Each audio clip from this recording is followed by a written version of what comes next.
On May 22, 2011, 158 people died in Joplin, Missouri, when an EF5 tornado tore through their city. But here's the thing that should absolutely horrify you. This death toll wasn't just about the tornado itself. A significant part of it, according to the National Institute of Standards and Technology, was caused by something the city was doing to protect people. They were testing their sirens every single week. And that simple, well-intentioned government practice killed more people than the tornado itself should have. But wait, how does a weekly drill kill 158 people? That's not how physics works. Or is it? Let's start with what everyone knows. Sunday evening, May 22, 2011. A tornado rated EF5, the highest possible rating, touched down about 5 miles southwest of Joplin, Missouri. It was moving at roughly 20 miles per hour. The wind speeds exceeded 200 miles per hour in some places. It was a mile wide, and it tore through one of the densest residential areas ever hit by a tornado of this magnitude. 8,000 buildings damaged or destroyed.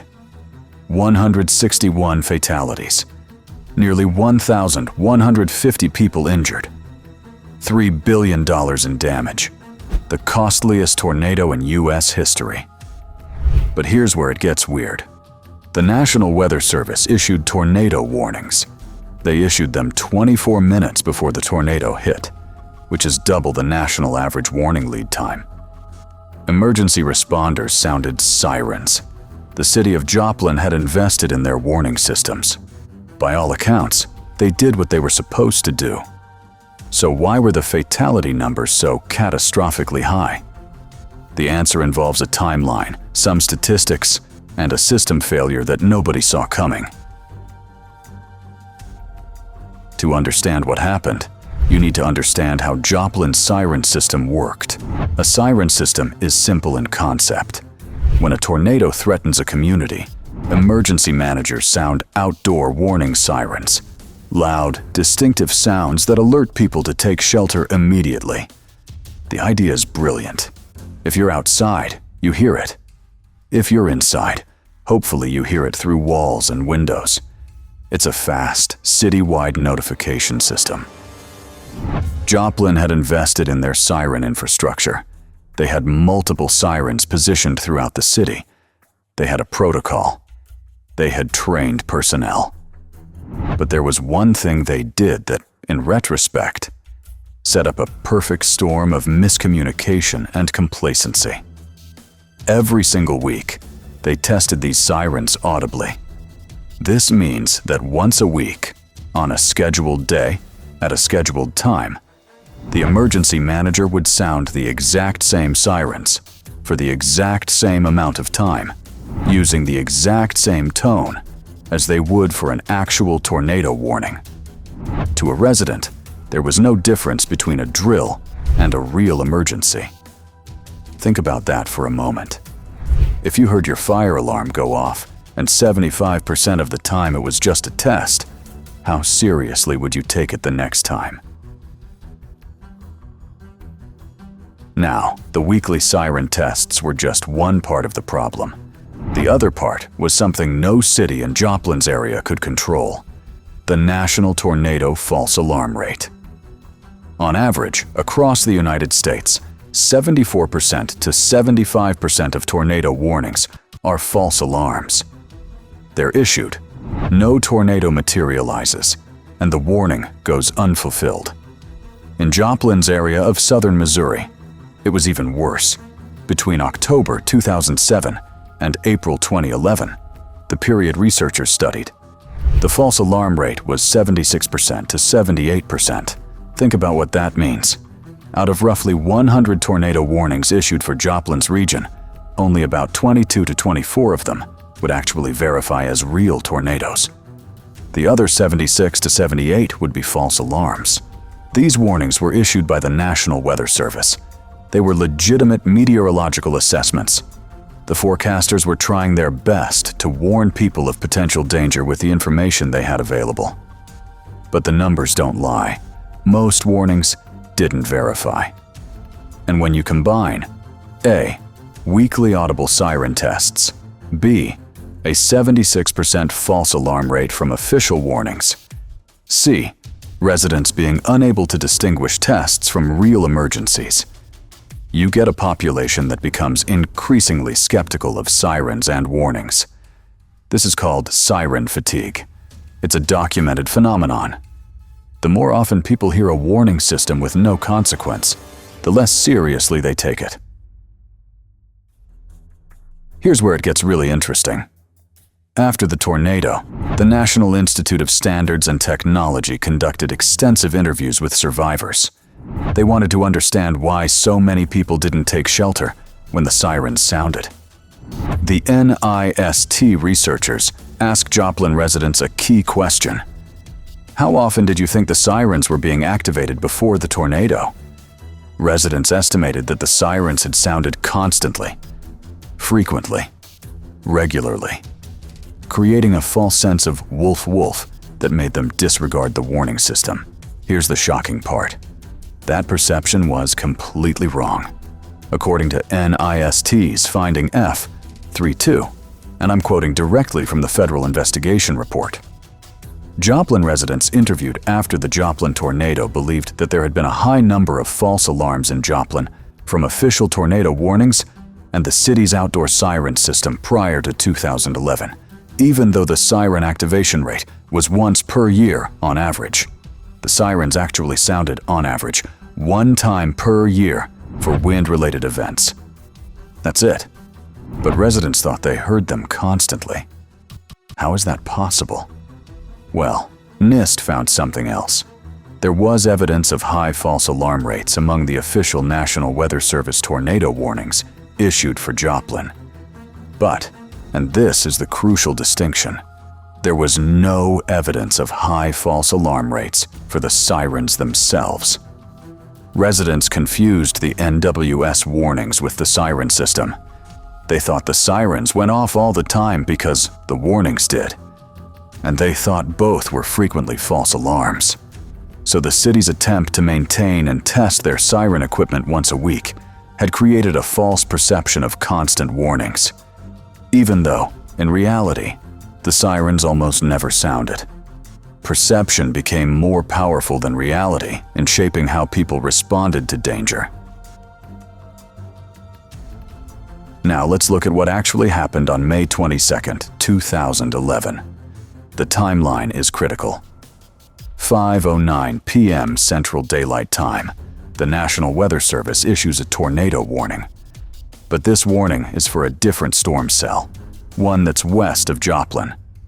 Forecasters are tracking a supercell in Kansas, moving toward southwestern Jasper County, where Joplin is located. 5:11 p.m. Central Daylight Time. Based on funnel cloud reports in Kansas, Joplin's emergency manager activates the siren system. The sirens sound for 3 minutes. To a resident, this is indistinguishable from any other siren activation. For many people, the sirens sound. They think, "Here we go again," and they go about their day. Some people take shelter, but given the history of false alarms they've experienced, many don't. 5:17 p.m. Central Daylight Time, the National Weather Service issues a second tornado warning. This one is more specific to Joplin. This is the actual storm that will hit the city. But here's the problem. It's only been 6 minutes since the first siren sounded. The emergency manager now has a dilemma. The sirens just sounded 6 minutes ago for a different storm. If I sound them again, will people think this is just another drill? Will people come out of shelter thinking it was a false alarm? This hesitation is documented in the NWS assessment report. Because of the length of time elapsed and the frequency of siren testing, the emergency manager was hesitant to activate the sirens again. 5:34 p.m. Central Daylight Time. The actual tornado touches down, about 5 miles southwest of Joplin. 5:38 p.m. Central Daylight Time. The sirens sound again. But by this time, the tornado is already hitting populated Joplin neighborhoods. The 5:11 p.m. siren was a false alarm. The 5:38 p.m. siren came 4 minutes too late. Many residents never had a chance to take shelter before the tornado was upon them. Now, you might be thinking, okay, so there was a false alarm. That's unfortunate, but a tornado is still a tornado, right? People would still die anyway. But that's not what the research shows. NIST's investigation found that of the 161 fatalities, 135 of them, 83.8%, were caused by impacts associated with building failure. Most of these people were trapped in buildings that weren't designed to withstand EF5 winds, homes without basements, office buildings with weak structural systems, a Walmart, a Home Depot, a nursing home, St. John's Hospital itself. But here's the critical question. If people had had more warning, if they'd taken the sirens more seriously, if they'd had more time to get to shelter, how many of those 135 deaths could have been prevented?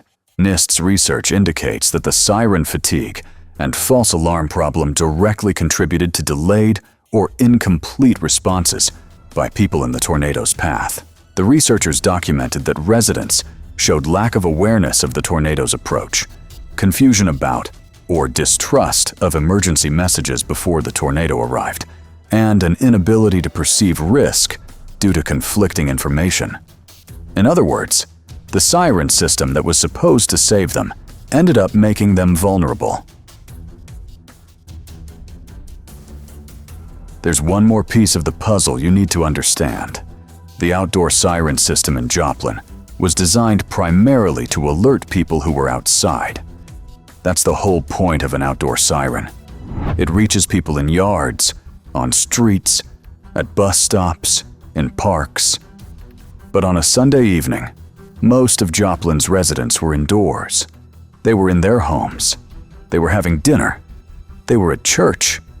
They were getting ready for the week ahead. The sirens could be heard indoors, yes, but that wasn't their primary purpose. Residents had been conditioned by years of false alarms and weekly tests to assume that if sirens sounded, they probably weren't a real threat. They relied on other sources of information: TV, radio, weather alerts on their phones. But some residents were doing activities where they wouldn't see or hear those alerts. And the cascade of the false 5:11 p.m. siren, followed by the hesitation to resound sirens at 5:17 p.m., meant that by the time the real sirens sounded at 5:38 p.m., many people had already made a behavioral decision. This isn't a real threat. Breaking that decision, once made, requires a very intense cue. The research found that people only began taking shelter when they saw visible evidence of danger. Seeing a massive debris wall, seeing trees uprooted, seeing cars lifting into the air. By then, for many, it was too late. So what were the government failures here? Let's be clear about this. First, there were no national standards for siren testing frequency. Before Joplin, every city, county, and municipality made up their own protocols. Some tested daily, some weekly, some monthly. There was no guidance saying, don't test so frequently that people become desensitized. Second, there was no guidance on how to differentiate between a test and a real emergency. The same sound, the same duration. No all-clear signal when a test ended. No way for residents to know. Is this a drill, or is this real? Third, there was no requirement to calibrate siren activation policies with false alarm rates. A city could have a 76% false alarm rate and still be sounding sirens constantly. There was no system-wide thinking about how all these warning systems interacted to shape public behavior. Fourth, the siren system in Joplin was activated not just on National Weather Service tornado warnings, but also on Jasper County Emergency Management's discretionary judgment if winds were expected to exceed 75 miles per hour. This meant sirens could sound for severe thunderstorm warnings that wouldn't produce tornadoes. More sirens, more testing, more false alarms, more desensitization. Fifth, there was no coordinated communication to residents about what the sirens meant, how often they would test, what residents should do if they heard them. These aren't failures because someone was incompetent. They're failures because the system, the entire warning infrastructure, had evolved without central oversight or standardization. After Joplin, NIST made 16 recommendations for improvements. Here's what actually changed in Joplin and the surrounding communities. 1. Audible siren testing moved from weekly to monthly. Weekly tests were reduced to non-audible tests of power and signal reception, tests the public never hears. 2. Siren tests were moved to a standardized time, 10 a.m. on the second Wednesday of each month. Consistent, predictable, not surprising. 3. Tests were canceled if severe weather was forecasted or if thunderstorms were in the area. This prevents residents from confusing a test with a real warning. 4. Joplin and surrounding communities created a regional siren policy, so the same protocols applied across multiple jurisdictions. No more confusion from one town to the next. 5. New warning language was created. A tornado emergency designation was added for the most severe situations, to differentiate from routine tornado warnings. These changes are not complicated. They're not expensive. They're largely just policy decisions. And they exist because Joplin showed us what happens when you don't have them. Check your local siren testing protocols. See how often they test. See if there's a difference between a test and a real emergency. Ask your emergency management office if they've updated their system since 2011. Because the next Joplin could be any of us. And it might not be the tornado that kills you. It might be the system that was supposed to save you.